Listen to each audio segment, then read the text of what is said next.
Hello, my garden friends. This is Jersey Shore Lisa from MyNJGarden.com, and I wanted to talk to you today about sunchokes. These are Jerusalem artichokes. They're also called sunchokes, and they are in the sunflower family. They are native to New Jersey, and they are a native edible. You can eat part of this plant. Nothing that's above ground, even though the flowers smell just like chocolate. Down below ground are tubers. They're the roots of the plant, and they can be used as a substitute for potatoes in cooked dishes. They don't have much of their own flavor. They're kind of between the texture of water chestnuts and potatoes, but you can use them as a potato substitute. And sometimes people call them diabetic potatoes because they're high in a starch called inulin. And that's very good for your microbiome, and it doesn't make your blood sugar spike up.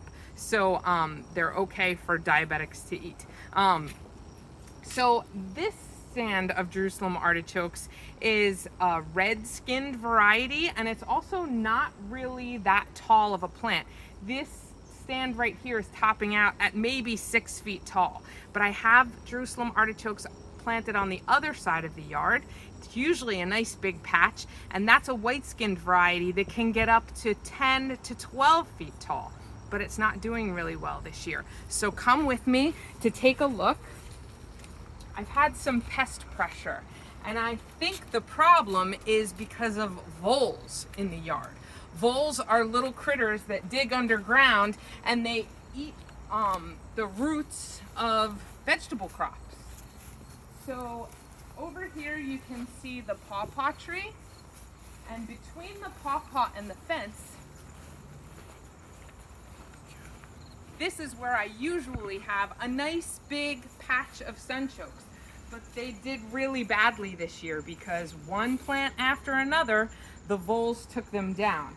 There are some survivors, little buds on them, but they would be much further along at this point if they didn't have the pest pressure. The good news is that sunchokes are perennials, so they will come back every year, and they're fairly aggressive.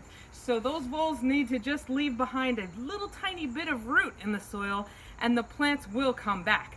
But they are stressed out, and it did not fill in this year. I'm hoping they come back next year, and the way I'm going to try to make that happen is by companion planting.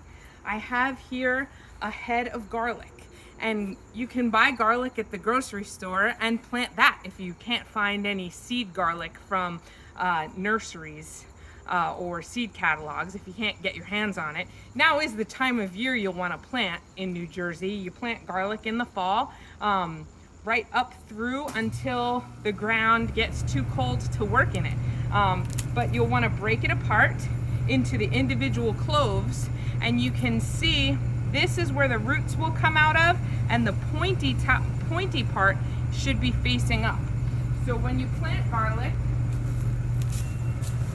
you're going to want to put it in the ground just about 2 knuckles deep. And you put the clove right there, and you cover it up. And you can plant them 4 to 6 inches apart, about the width of your hand. And you just break apart the head, put the cloves in the soil, and cover them up. By putting garlic throughout my sunchokes patch, I'm hoping that it'll keep the voles away, because I've planted garlic all throughout my yard in the past, and the voles have never bothered that. So maybe they don't like the smell of it, maybe they don't like the taste of it, maybe they don't like the look of it. Doesn't matter to me as long as they stay out of the sunchokes. Have you had success with companion planting and keeping pests out of your garden? If you have, please tell me about it in the comments. I'd love to hear. Like the video, subscribe to the channel, and share it with your friends. Thanks so much for joining me. Have a great day.